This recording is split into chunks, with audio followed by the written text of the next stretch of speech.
মেয়েদের সবচেয়ে বেশি দরকার হচ্ছে ফিনান্সিয়াল ইন্ডিপেন্ডেন্স। বাবা মাদেরও কিন্তু মেয়েদের বলা উচিত যে আগে তুমি স্বনির্ভর হও, তারপরে বিয়ে। বলো কোথা থেকে আসছো সঙ্গীতা? নমস্কার দিদি, আমি সঙ্গীতা। আমি আসছি ত্রিবেণী, হুগলি থেকে। আচ্ছা, আমি একজন ফিটনেস কোচ। আমার নিজের ফিটনেস স্টুডিও আছে। আমি মেয়েদের শারীরিক আর মানসিকভাবে সুস্থ করা, স্বাস্থ্যই সম্পদ আমরা জানি, তো সেই দায়িত্ব পালন করছি। এর আগে আমি সরকারি চাকরি করতাম।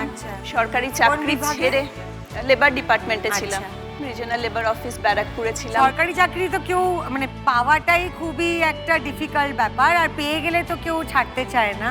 অ্যাকচুয়ালি আমার লাইফে অনেক স্ট্রাগল ছিল। আমার বিয়ের পর আমি ডোমেস্টিক ভায়োলেন্সের শিকার ছিলাম, ভীষণভাবে শারীরিক মানসিকভাবে নির্যাতিতা।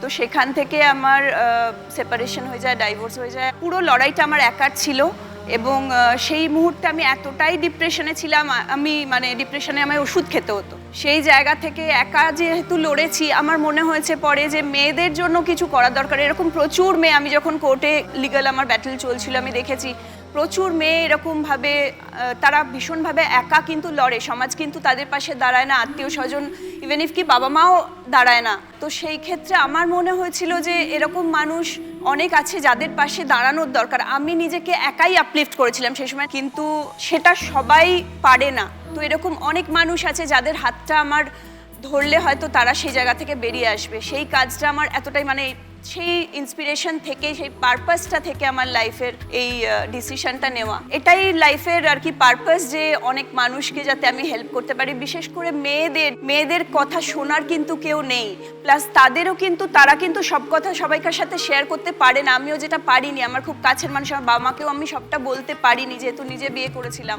তো আমার সেখান থেকে মনে হয়েছে যে এরকম আমি একটা যদি সংস্থা যেখানে সবাই এসে কিন্তু আমার মনের কথা খুলে বলতে পারে, তাদেরকে আমি দিশা দেখাতে পারছি, এরকম বেশ কয়েকশো মানুষের আমি আজকে সম্বল হয়ে দাঁড়াতে পেরেছি।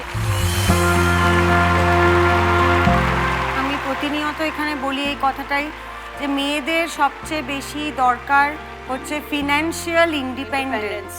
বাবা মা থাকুক, শ্বশুরবাড়ি থাকুক, কিন্তু নিজে রোজগার করব, নিজের পায়ের তলায় মাটিটা শক্ত করব, আমার নিজের কিছু একটা থাকবে, এটা সবচেয়ে বেশি ভীষণ দরকার।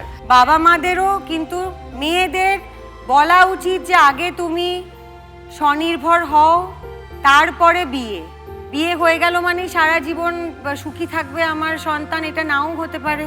বেশিরভাগ ক্ষেত্রেই হয় কি, মানে সমাজ কি বলবে, লোকে কি বলবে, আত্মীয় স্বজন কি বলবে, সেটা ভেবে কিন্তু মৃত্যুর মুখে অনেক মেয়েকে ঠেলে দেওয়া হয়। এটা তো সবার আগে বাদ দিতে হবে যে লোকে কি বলবে। তুমি যাই করো না কেন আর যাই বলো না কেন, 10টা লোক আসবে তোমাকে ডিমিন করতে, কটু কথা বলতে, তোমার অপমান করতে। তো সেইটা একটু নিজেকে চুজ করতে হবে যে আমি কাদের কথা শুনবো আর কাদের কথা আমি ফেলে দেব, মানে কান অবধি পৌঁছাতে দেব না। সেটা একটা আমাদের প্র্যাকটিস করতে হবে সবাইকেই, না হলে কিন্তু আমাদের বাঁচার কোনো উপায় নেই।